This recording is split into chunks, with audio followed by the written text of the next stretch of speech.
biar dia mencuri, biar dia berzina, kalau dia sudah mengucap 2 kalimat syahadat, dia yakin dengan kebenaran kalimat itu sampai matinya, itu orang akan masuk.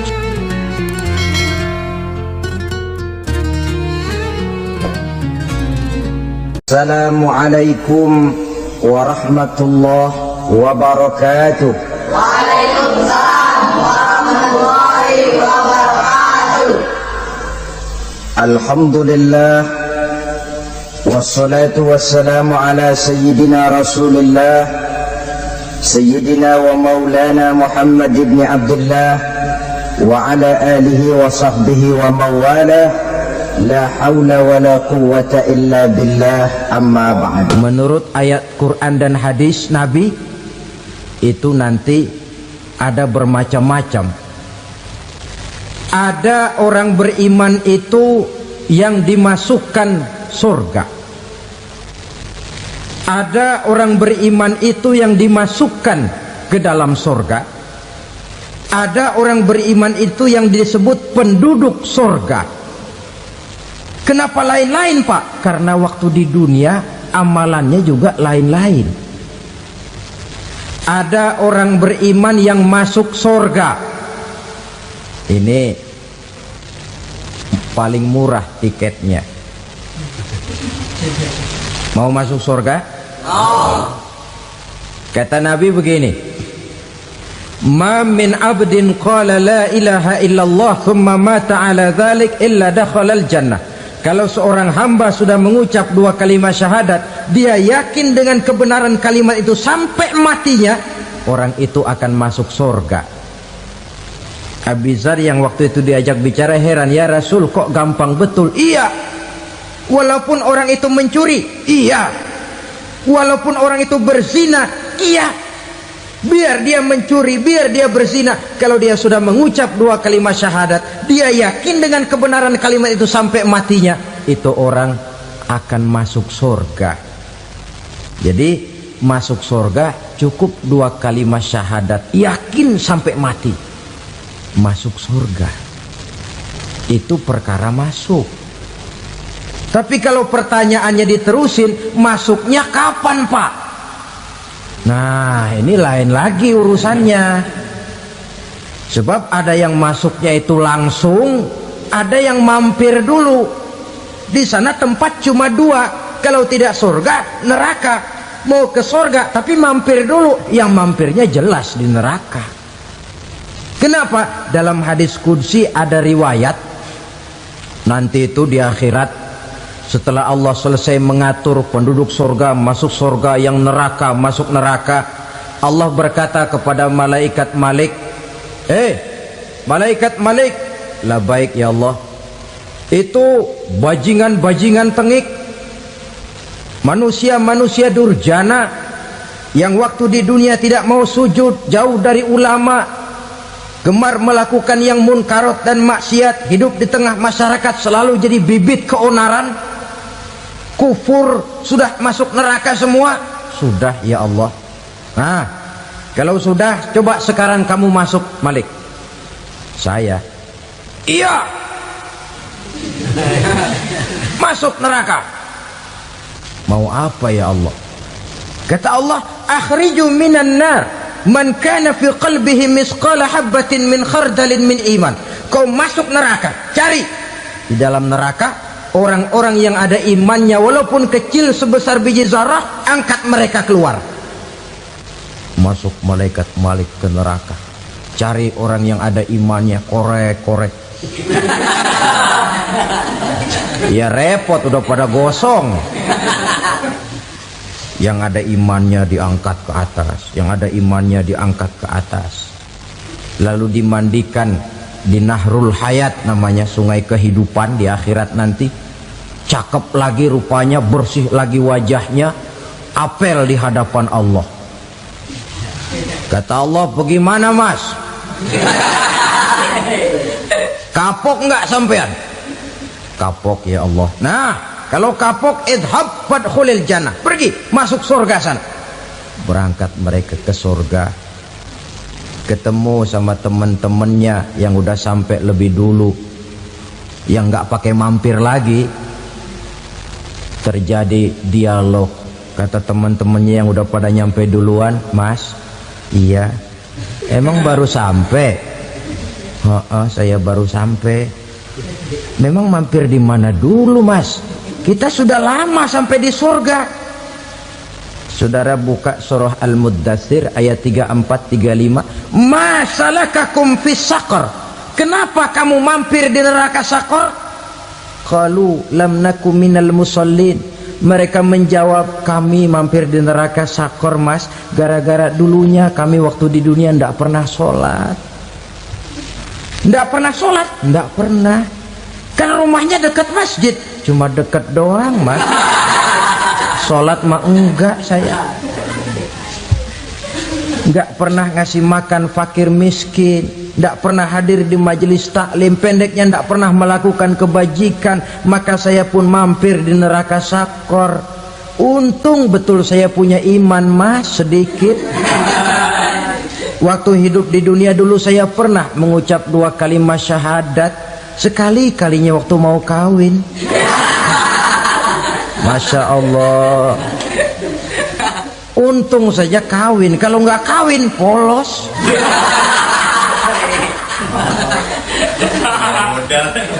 Itu juga pengulu sudah setengah mati ngajarin.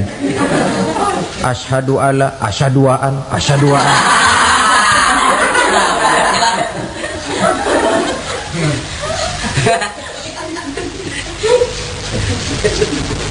Ini namanya masuk surga, ada mampir dulu. Ada pula orang mukmin itu yang dimasukkan surga. Namanya dimasukkan kan terima beres.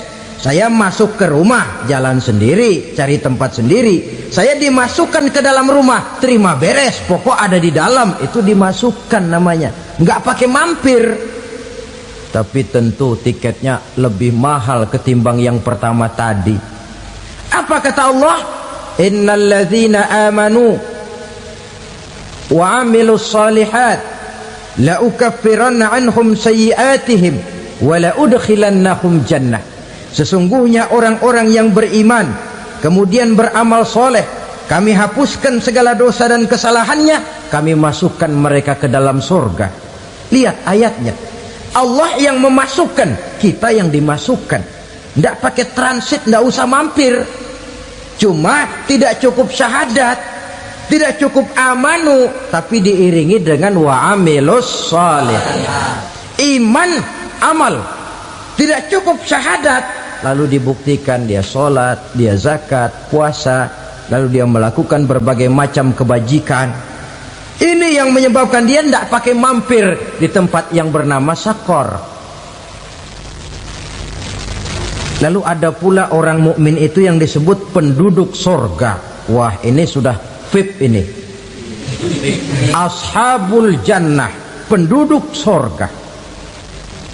Siapa mereka? Kata Allah, innal ladzina amanu summa istaqamu fala khaufun alaihim wala hum yahzanun ulaika ashabul jannah hum fiha khalidun. Sesungguhnya orang-orang yang beriman lalu istiqamah, tetap dalam melaksanakan perintah Allah, tidak goyah, tidak labil tapi stabil, istiqamah, mereka tidak takut dan tidak bersedih hati. Merekalah penduduk surga. Iman, istiqamah. Tidak punya duit, sembayang. Banyak duit, sembayang. Miskin, sembayang. Kaya, tetap sembayang. Istiqamah. Kadang orang kalau susah rajin ke masjid, banyak duitnya ngelihat masjid melengos. Waktu miskin hamba Allah, setelah kaya jadi hamba harta. Bergeser, tidak ada nilai istiqomahnya. Saudara-saudara, dengan begitu penduduk neraka itu dua. Ada penduduk permanen, ada penduduk yang semi permanen. Yang semi permanen orang-orang beriman yang mempunyai dosa besar. Mereka masuk ke neraka untuk menerima azab sesuai dengan dosanya. Bila selesai masa azab itu, mereka akan diangkat untuk ditempatkan kembali ke dalam surganya Allah Subhanahu wa ta'ala. Nah, dikala itulah saudara-saudara ada yang disebut syafaat dari Rasulullah Sallallahu Alaihi Wasallam. Tapi tentu jangan lupa syafaat ini ibarat kain menambal dia. Kita punya kain bolong-bolong sedikit, syafaat yang menambal. Solat kita ada kurang dikit, sedekah kita ada campur riak dikit, amalan kita ada tidak karena Allah dikit. Kita berharap syafaat. Jadi biarlah kain masih bolong-bolong, yang penting punya kain. Tapi kalau kainnya tidak ada, yang ditambal apanya? Sholat tidak, puasa tidak, zakat tidak, berharap syafaat saja. Ya, terlalu berlebihan itu. Saudara hadirin yang saya hormati, apabila selesai proses penghisaban, proses penghitungan, maka dikala itulah manusia terbagi dalam dua kelompok besar. Fariqun fil jannah wa fariqun fis sa'ir. Sekelompok orang-orang beruntung yang masuk ke dalam surga, dan sekelompok lagi masuk ke dalam neraka. Ibu-ibu, saudara-saudara kaum muslimin rahimakumullah. Pada pertemuan yang lalu sudah saya jelaskan bahwa hidup selalu berakhir dengan kematian. Apabila datang kematian menimpa seseorang, datanglah kiamat baginya. Itu yang disebut dengan kiamat kecil. Hakikatnya mati adalah perpindahan dari kehidupan di dunia ini menuju kehidupan di alam barzakh. Menunggu kita di alam barzakh sampai datangnya saat kiamat. Entah 10 tahun, entah 100 tahun, entah 1000 tahun, hanya Allah saja yang maha tahu. Adapun orang-orang beriman yang melakukan amal kebajikan dalam kehidupan di dunia ini, masa penantian yang lama di alam barzakh buat mereka sebentar saja. Tetapi bagi orang-orang kafir yang ingkar, yang tidak beriman kepada Allah, yang hidup di dunia cuma menumpuk-numpuk dosa, tentu penantian di alam barzakh akan merupakan waktu yang sangat lama. Bukankah dalam kehidupan kita waktu itu memang relatif? Contoh misalnya, bagi pemuda-pemudi yang sedang duduk asyik memadu cinta, waktu 4-5 jam saja rasanya cuma 4-5 menit. Tenggelam oleh keasikan. Tapi buat orang yang berbaring di rumah sakit, meratap di balik-balik apa itu tembok derita kata lagu, di balik dinding-dinding penjara, sehari bagai seminggu, seminggu rasa sebulan, sebulan boleh jadi rasa setahun. Penantian yang sangat lama. Kapan kiamat itu akan datang? Ini rahasia Allah. Jangankan kita yang orang awam, baginda Nabi sendiri tidak diberitahu oleh Allah kapan kiamat itu akan terjadi. Tetapi sungguh pun demikian, banyak hadis-hadis yang menjelaskan ciri atau tanda-tanda datangnya kiamat. Nah, kalau sudah bicara soal tanda kiamat itu ada dua. Pertama yang disebut alamatus sughra, tanda-tanda kecil. Ini waktunya masih ada tenggang. Ada yang dinamakan alamatul kubra, tanda-tanda besar. Artinya kiamat sudah diambang pintu. Apa tanda-tanda kecil dari datangnya hari kiamat itu? Misalnya kata Nabi, apabila ilmu sudah diangkat oleh Allah.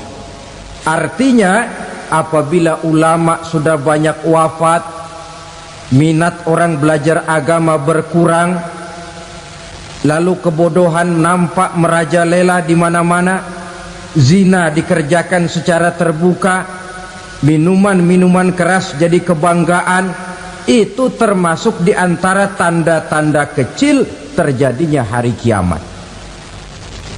Apalagi misalnya iza waladatil ammatu rabbataha, apabila budak sudah melahirkan tuan. Apa maksudnya? Ada yang mentafsirkan apabila anak sudah bisa membudaki orang tuanya. Orang tua yang melahirkan dia, yang membesarkan dia, demi setelah si anak besar jadi orang berpangkat, bertitel, berharta, berkedudukan, jadilah orang tua itu budaknya. Sehingga sering dibilang kalau orang tua kaya, anak jadi raja. Tapi kalau anak yang kaya, orang tua sering jadi budak. Apalagi munculnya fitnah yang bergelombang, timbul perang antara dua bangsa yang besar, waktu berjalan terasa sangat pendek sekali. Itu merupakan tanda di antara tanda-tanda kiamat. Termasuk di dalamnya sulit membedakan mana laki mana perempuan. Kan kalau tanda-tanda kayak begini sekarang sudah banyak kita lihat kan. Ulama banyak wafat, penggantinya sulit. Zina dikerjakan berterang-terangan, minuman keras jadi kebanggaan, banyak anak membudaki orang tuanya, sulit membedakan mana laki mana perempuan. Kadang-kadang dari belakang kita lihat perempuan bener, begitu kita colek nengok jenggotan.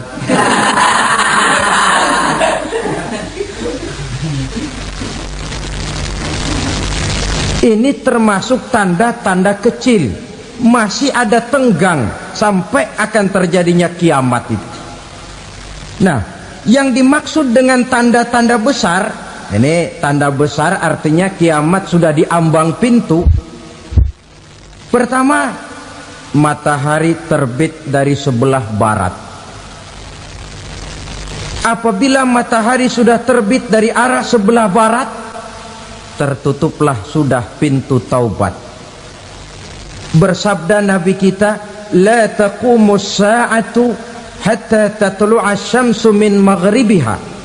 Tidak akan datang hari kiamat sampai matahari terbit dari arah sebelah barat.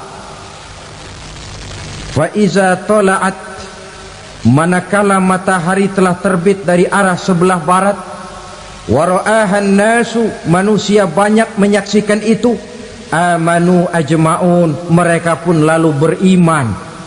Yang tadinya kafir, yang tadinya ingkar, yang tadinya membangkang, setelah melihat matahari terbit dari sebelah barat, buru-buru beriman, berlomba-lomba mengucap dua kalimat syahadat. Tapi apa yang terjadi? Kata Nabi, wadzalika hina la yanfa'u nafsan imanuha lam takun amanat min qabl. Hari itu adalah hari yang iman sudah tidak berguna lagi bagi seseorang apabila sebelumnya memang dia tidak pernah beriman. Au kasabat fi imaniha khaira, atau beriman tetapi tidak pernah melakukan kebajikan di dalam keimanannya itu. Hari yang sudah kasib, hari yang sudah terlambat, beriman tidak akan ada gunanya lagi. Ini pelajaran buat kita. Sebelum sang surya terbit dari sebelah barat, sebelum nafas sampai di tenggorokan, artinya pintu taubat masih terbuka. Kalau dua hal itu sudah terwujud, nafas sudah sampai di kerongkongan atau matahari sudah terbit dari arah sebelah barat, tertutuplah sudah pintu taubat. Tak ada lagi gunanya pangkat, jabatan, harta, bahkan beriman pun dalam suasana macam itu too late, kata orang Kulon. Sudah terlambat.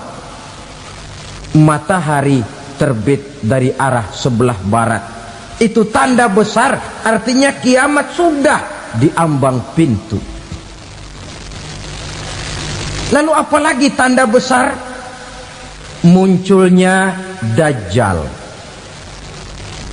Dajjal artinya pendusta-pendusta yang menyesatkan manusia. Ada dua macam Dajjal, saudara. Ada Dajjal kecil. Ini Dajjal kelas 3. Kalau ini sejak zaman Rasulullah sudah ada itu. Tiap zaman ada. Di zaman Rasulullah misalnya ada yang bernama Aswad al-Unsi dari Yaman. Ada yang namanya Musailamah al-Kazzab dari Yamamah. Ada yang namanya Ibnu Sayyad dari Madinah. Ini Dajjal di zaman Rasul. Musailamatul Kazzab memproklamirkan diri jadi nabi dia. Di zaman Rasul masih hidup. Ini Dajjal zaman Nabi. Di zaman sahabat muncul Dajjal. Di zaman kita sekarang ini Dajjal pun gentayangan. Dajjal kelas 3.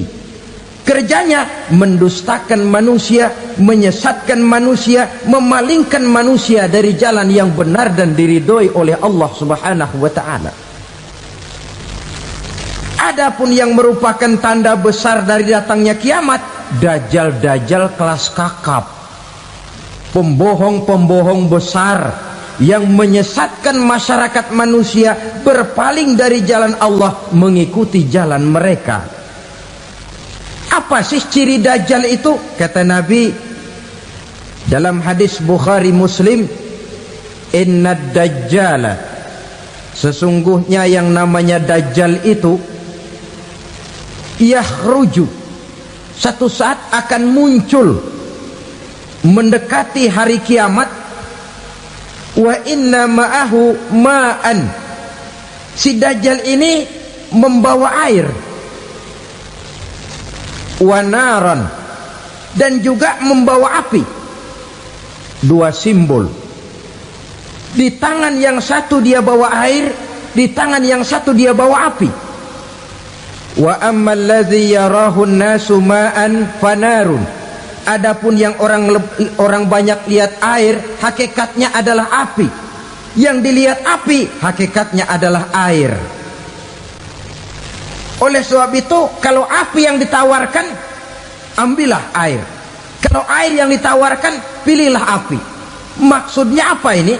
Ini bahasa simbol, saudara-saudara. Dajjal bicaranya seolah-olah untuk kepentingan manusia, menawarkan surga. Surga yang dia tawarkan hakikatnya neraka. Hai manusia, kalau kau mau bahagia, jangan dekat-dekat dengan agama. Sholat itu tidak efektif dan efisien, tidak produktif dari segi ekonomi itu. Menghadiri majelis taklim cuma buang-buang waktu. Tahajud, tasbih, tahlil, baca Quran, apa itu? Pekerjaan mubazir saja. Hidup ini cuma sekali, masa yang cuma sekali, manfaatkan dengan sebaik-baiknya. Mumpung, dibawanya sifat mumpung, tetapi dalam pengertian yang sangat negatif. Bicaranya seolah-olah untuk kepentingan manusia, tetapi sebenarnya menjerumuskan manusia. Menawarkan air, tapi sebenarnya api. Menawarkan api, tapi hakikatnya air. Buat apa kamu sholat? Buat apa kamu bayar zakat? Buat apa kamu puasa? Surga yang dicanangkan Dajjal, hakikatnya neraka. Neraka yang digambarkan Dajjal, pada dasarnya adalah surga. Jadi memutarbalikkan fakta itu kerjaan Dajjal. Yang hak jadi batil, yang batil dibilang hak, yang benar jadi salah, yang salah malah jadi benar. Tuntunan disuruh jadi tontonan, tontonan malah menjadi tuntunan. Itu pekerjaan Dajjal profesinya. Zamannya Nabi Adam, Dajjalnya kan iblis. Betul? Betul. Apa sih gang kerayuan iblis itu? Allah setelah menciptakan Nabi Adam kan bilang, Adam, kau dan istrimu Hawa tinggal di surga ini. seluruh fasilitas yang ada di sorga persilahkan kau nikmati. Satu yang tidak boleh, jangan coba-coba dekati pohon khuldi. Dekat saja jangan, apalagi sampai memetiknya. Datang Dajjal yang namanya iblis ini. Adam, kamu tahu nggak kenapa tidak boleh makan buah khuldi? Ya nggak tahu, pokoknya saya dilarang. Bodoh kamu, Dam. Khuldun artinya kekal. Kalau kamu makan itu buah, kau akan kekal di sorga buat selamanya. Allah tidak kepengen, maka dilarang kamu makan buah khuldi. Kalau kau ingin kekal di sorga, Adam, makan saja. Saya bicara begini ini untuk kepentingan kamu, Adam. Ini kan ciri-ciri Dajjal. Bicaranya sih seolah-olah untuk kepentingan Nabi Adam. Hakikat sebenarnya menjerumuskan Nabi Adam supaya ingkar dan melanggar larangan dari Allah Subhanahu wa ta'ala. Jadi setelah muncul Dajjal, timbul kekacauan-kekacauan di masyarakat. Banyak yang terpengaruh, terpedaya dan terpesona, termasuk mereka yang memproklamirkan diri jadi nabi, mereka yang memproklamirkan diri jadi rasul di zaman sesudah Rasulullah wafat. Itu adalah Dajjal. Maka saya ingatkan, kalau di zaman kita sekarang ini ada orang ngaku jadi nabi, ada orang ngaku jadi rasul, biar bahasa Arabnya kental, Quran hafal, hadis ribuan hadis hafal, biar pakai serban sampai menyengser ke tanah, bahasa Arabnya fasih, tapi dia mengaku jadi nabi, jadi rasul. Kita umat Islam wajib tidak percaya, wajib untuk tidak percaya. Itulah Dajjal zaman kita sekarang ini. Tidak mustahil mereka datang mempengaruhi orang awam supaya berpaling dari Rasulullah, mengikuti mereka. Nah, di akhir zaman nanti, mendekati hari kiamat, Dajjal ini muncul. Dajjal kelas kakap, menyesatkan masyarakat manusia untuk berpaling dari Islam, mengikuti seruan mereka. Apalagi di antara datangnya kiamat itu, tanda yang besar itu, turunnya Nabiullah Isa Al-Masih, putra Maryam. Menurut berbagai hadis yang sahih, Nabi Isa Al-Masih nanti akan turun lagi, tidak membawa risalah yang baru, tapi meluruskan risalah Islam ini yang telah banyak ditinggalkan oleh masyarakat. Bahkan ada hadis menjelaskan beliau akan membunuh Nabi, mematahkan kayu-kayu salib, lalu melaksanakan haji dan umrah mengikuti syariat Nabi Muhammad, bukan membawa agama baru. Menjadi semacam mujaddid, reformer, menyelamatkan manusia dari bisikan Dajjal. Bahkan ada riwayat yang menjelaskan bahwa Nabi Isa berhasil mengalahkan Dajjal, mengembalikan masyarakat manusia kembali kepada ajaran Islam yang datang dari Allah, dibawa oleh Rasulullah Sallallahu Alaihi Wasallam. Dengan kata lain, turunnya Nabi Isa bukan sebagai Nabi dan Rasul baru, tetapi mengikuti syariat Nabi kita Muhammad Sallallahu Alaihi Wasallam. Saudara hadirin, ibu-ibu hadirat yang saya hormati, kemudian apalagi di antara tanda-tanda besar akan datangnya kiamat itu? Keluarnya asap atau awan. Kata Nabi, inna min asyrati sa'ah dukhanan yamla'u ma bainal masyriqi wal maghrib. Di antara tanda-tanda kiamat, munculnya awan antara langit dan bumi. Ini pun diperkuat dalam surah Ad-Dukhan ayat 10. Fartaqib yauma ta'tis sama bidukhanin mubin fayughshan nas hadza azabun alim. Bagi orang-orang yang beriman, mereka biasa-biasa saja, tapi bagi orang kufur, datangnya asap dan awan ini merupakan azab yang kelewat pedih. barangkali sedikit mendekati gambaran tentang azab yang pedih ini. Saya ingatkan alam pikiran kita kepada peristiwa yang belum lama terjadi. Pernah dengar berita bocornya reaktor nuklir di Chernobyl, Uni Soviet? Pernah dengar? Bocornya reaktor nuklir di Chernobyl yang mengakibatkan ratusan bahkan sangat mungkin ribuan nyawa. Cuma satu reaktor. Bagaimana kalau seluruh cadangan nuklir yang dimiliki oleh para negara adik kuasa ini diledakkan? Bahkan yang konon menurut catatan, cadangan nuklir yang dimiliki bersama oleh Amerika dan Rusia sekarang ini sudah sanggup memusnahkan 6 miliar manusia, 1,5 kali lebih banyak dari jumlah manusia yang nongkrong di permukaan bumi ini. Saudara-saudara hadirin yang saya hormati, lalu saat mendekati hari kiamat, apalagi tandanya setelah Nabi Isa wafat, pada saat turunnya yang kedua kali, lalu Allah meniupkan angin sejuk. Semua orang-orang beriman, orang-orang baik wafat, sehingga penghuni bumi ini cuma tinggal lagi terdiri dari orang-orang kafir.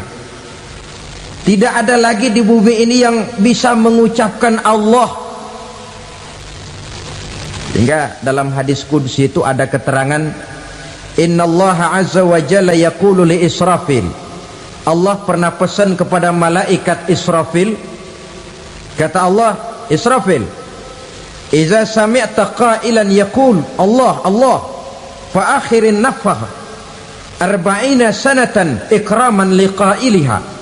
Hai Israfil, apabila kau dengar di permukaan bumi masih banyak orang yang mengucapkan Allah Allah, maka tunda sangkakala kiamat itu 40 tahun. Untuk apa? Ikraman liqailiha, menghormati orang yang mengucapkan Allah Allah itu. Wah, jadi karena sekarang masih banyak yang mengucapkan Allah, besar hatilah kita, masih jauh kiamat itu. Tapi jangan lupa, kiamat pribadi, kiamat kecil itu yang gak kita sangka-sangka. Ajal datang mencabut nyawa, itu kiamat pribadi, dan itu yang pasti kita hadapi, dan itu yang membuat kita tidak boleh bersikap main-main di dalam kehidupan sekarang ini. Saudara hadirin yang saya hormati, tidak ada lagi orang-orang muslim.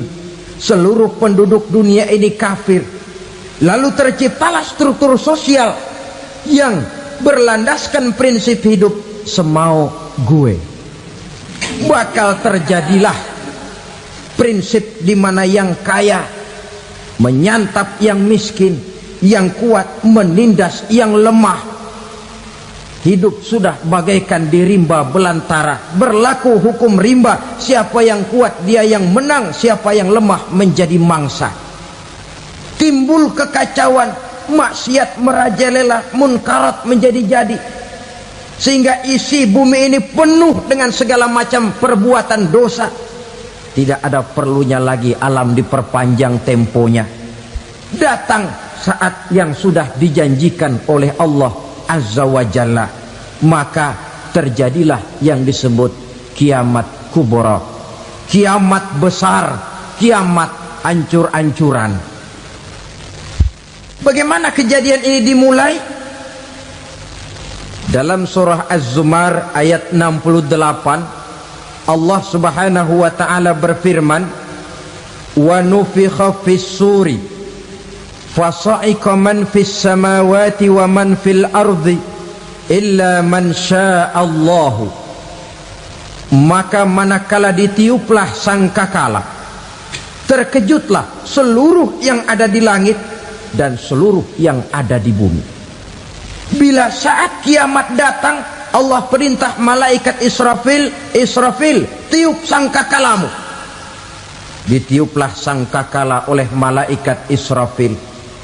yang akibat daripada tiupan itu seluruh yang ada di langit, seluruh yang ada di permukaan bumi terkejut. Yang ada di langit siapa? Malaikat kan. Bayangin aja kalau malaikat kaget, apalagi kita. Terkejut seluruh makhluk yang ada di bumi, yang ada di langit mendengar suara sangkakala itu. Bunyinya tidak sanggup kita bayangkan dahsyatnya. Ledakan nuklir, ledakan neutron belum apa-apa ketimbang bunyi sangkakala malaikat Israfil ini. Nah, lalu mendengar bunyi sangkakala ini, gemparlah makhluk, kacaulah alam. Bumi gempa, planet-planet bertabrakan, gunung meletus, air laut tumpah ke darat, angin topan bertiup, halilintar menyambar. Lalu semua yang bernama hidup mati total. Mati bareng tanpa persiapan. La haula wala quwata illa billah. Saya kadang-kadang dalam tafakur bermohon, ya Allah, mudah-mudahan saya nggak nemuin kiamat beneran. Ngeri. Tidak bisa kita bayangkan macam apa suasana seperti itu. Allah saja banyak memberikan gambaran, misalnya Al-Qari'ah, wa mal qari'ah, wa ma adraka mal qari'ah. Kejadian yang menggemparkan. Tahukah kamu apa kejadian yang menggemparkan itu? Yauma yakunun nasu kal farasil mabsus wa takunul jibalu kal ihnil manfus. Pada saat itu manusia berterbangan bagai kupu-kupu, gunung berterbangan seperti kapas ditiup angin. Gunung saja macam kapas, konon lagi manusia. Kematian total, mulai semut sampai gajah mati, jin mati, iblis mati, malaikat mati. Malaikat saja mati. Saudara hadirin yang saya hormati, kematian total yang tanpa persiapan. Orang bilang, Pak, kalau mati bareng begitu yang repot malaikat maut dong ya. Cabut sana, cabut sini. Itu kalau menurut logika kita, mestinya begitu menurut logika. Tapi logika juga yang nggak perlu serepot itu. Sebab untuk mematikan listrik di wilayah DKI, di wilayah Jakarta, nggak perlu tiap rumah didatengin, matiin, ya lama. Cukup dari kantor pusatnya saja PLN, tekan satu tombol, gelaplah seluruh Jakarta. Saudara hadirin yang saya hormati, kematian total. Lalu setelah kematian total, planet-planet juga mati, dalam arti tidak bergerak dan beredar. Angin mati, dalam arti tidak bertiup. Air mati, dalam arti tidak ada riak gelombang. Pokoknya semua mati. Kullu nafsin za'iqatul maut, semua yang bernafas mati. Dalam ayat lain, kullu man 'alaiha fan, semua yang ada di permukaan bumi fana. Yang kekal cuma Allah Subhanahu wa ta'ala. Yang paling belakang mati malaikat maut dan malaikat Israfil. Tapi mati juga sesuai dengan janji Allah. 40 lamanya. Tidak dijelaskan oleh Abi Hurairah 40 jam, apa 40 hari, apa 40 tahun. Hadis-hadis cuma menyebutkan 40 saja. Sunyi alam, yang tinggal cuma Allah saja lagi. Ketika itu Allah berseru-seru, katanya, limanil mulkul yauma, siapa para penguasa hari ini? Mana itu raja-raja dan penguasa? yang dulu mengaku jadi Tuhan? Fir'aun. Mana Fir'aun sekarang? Yang dulu jadi raja, merasa berhasil, sombong, lalu tidak mau turun-turun dari kekuasaannya, sampai kepada puncak kekurang ajarannya mengangkat diri jadi Tuhan.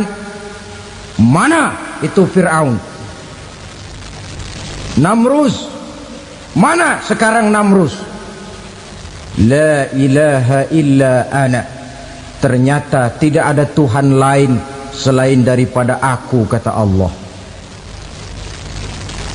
Proses kemudian, saudara-saudara, turunlah hujan dari langit. 40 lamanya hujan itu.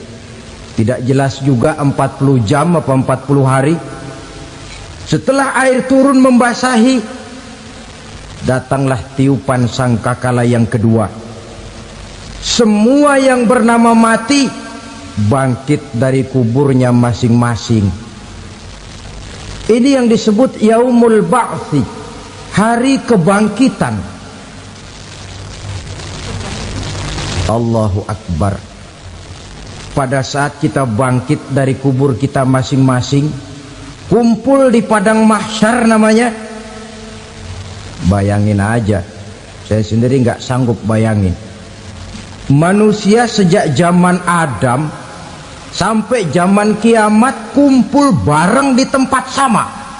Berapa banyaknya itu?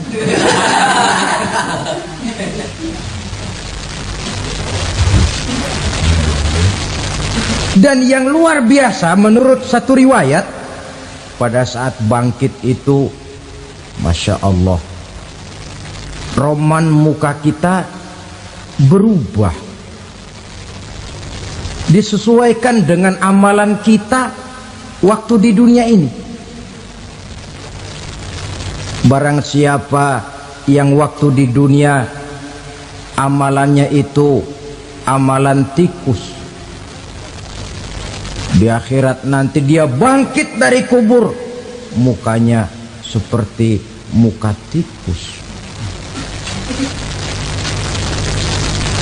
Gagah betul badannya, tapi mukanya seperti tikus.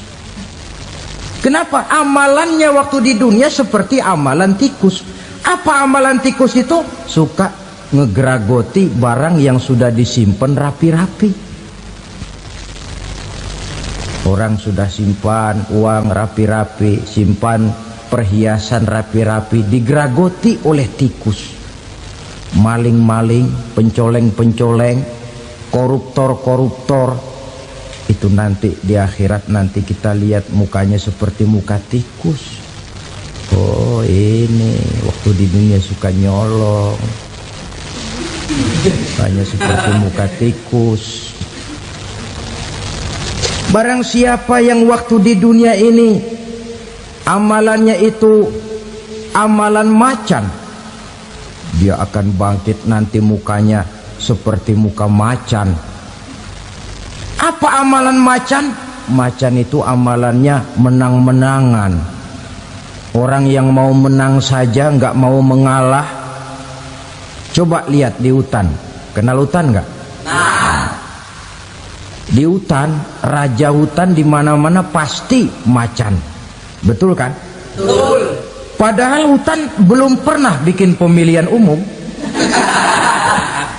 Tapi macan tidak peduli ada pemilihan umum apa tidak, pokok saya raja. Sebab apa? Macan jadi raja itu bukan karena benar, tapi karena kuat jadi raja. Setelah dia jadi raja, rakyat hutan yang mesti dilindungi malah dimakan oleh raja macan. Kambing rakyat hutan dimakan oleh macan. Ayam rakyat hutan dimakan oleh macan. Itu nanti kita lihat di akhirat itu mukanya seperti muka macan, gagah betul.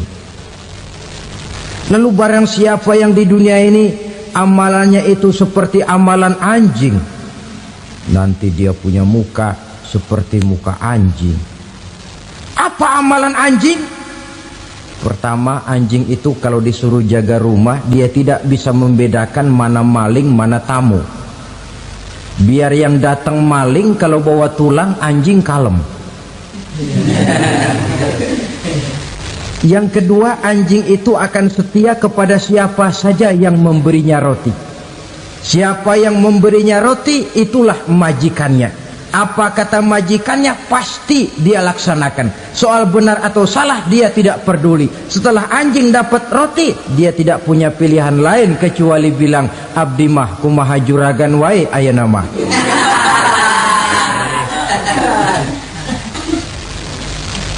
Saudara hadirin yang saya hormati, berkumpul di padang mahsyar, tiap orang sibuk dengan persoalannya masing-masing. Matahari waktu itu didekatkan oleh Allah, panas luar biasa. Ada yang saking panasnya itu mencucurkan peluh keringat sampai sebatas mata kakinya. Ada yang keringatnya sampai sedengkulnya, ada yang keringatnya sampai sepusatnya, ada yang keringatnya mengalir sampai sebahunya. Ada yang kelelap oleh keringatnya sendiri, sementara orang di sampingnya nggak apa-apa. Bergantung lagi amalan dia waktu di dunia ini. Saudara-saudara, sebagian orang dalam kepanikan padang mahsyar berombong-rombong datang mereka menghadap Nabi Adam. Ya Adam, anta abal bashar.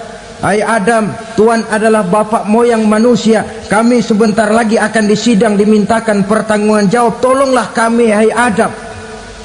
Kata Nabi Adam, jangankan nolongin sampean, saya sendiri tanggung jawab di hadapan Allah. Ketika dulu tidak boleh makan khuldi, saya serobot.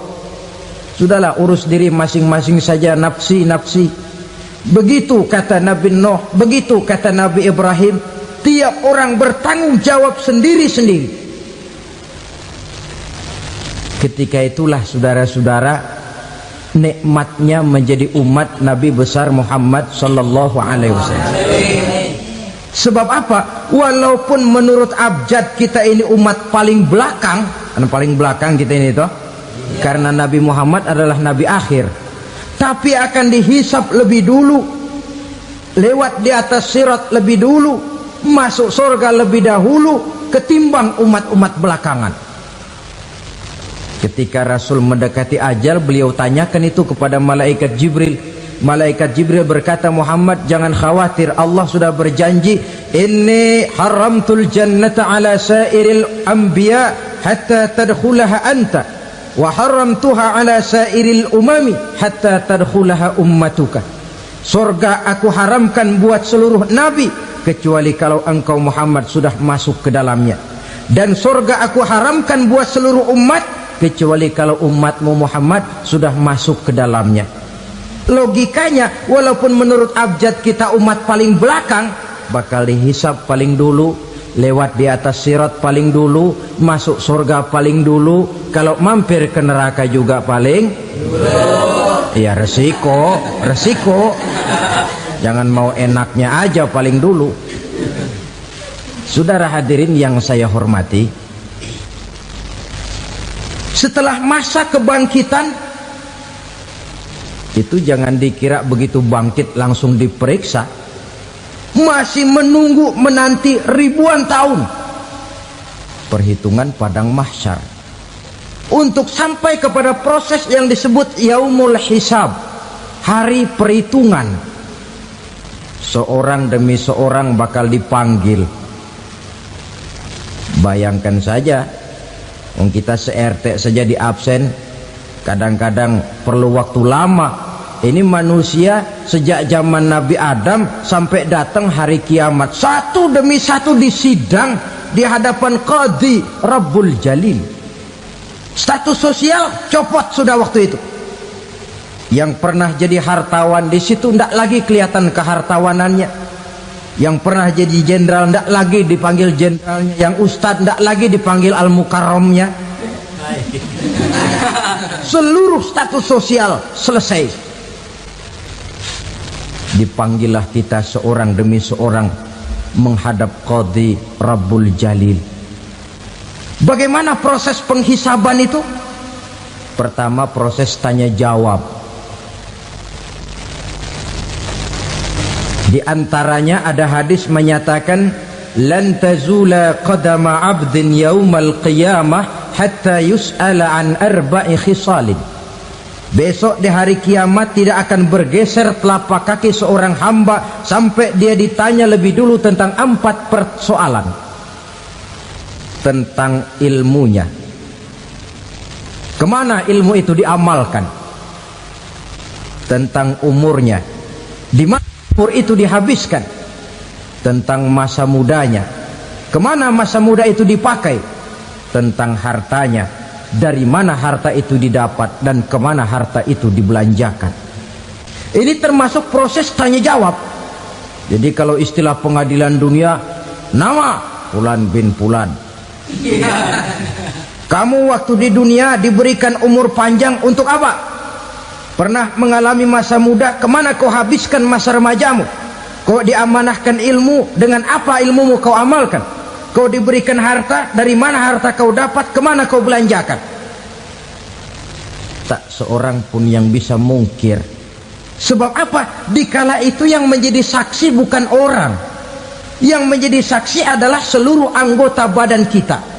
Tangan bicara, kaki jadi saksi terhadap seluruh amalan yang pernah kita kerjakan pada saat kehidupan di alam dunia ini. Selesai proses tanya jawab, lalu diperlihatkan buku catatan kita waktu hidup di dunia ini. Jangan lupa Allah itu menyiapkan 2 superkomputer kepada kita. Sebelah ditempelin sebelah kanan, yang sebelah tempelin di sebelah kiri. Komputer itu namanya Raqib dan Atid, 2 malaikat yang apabila baik kita lakukan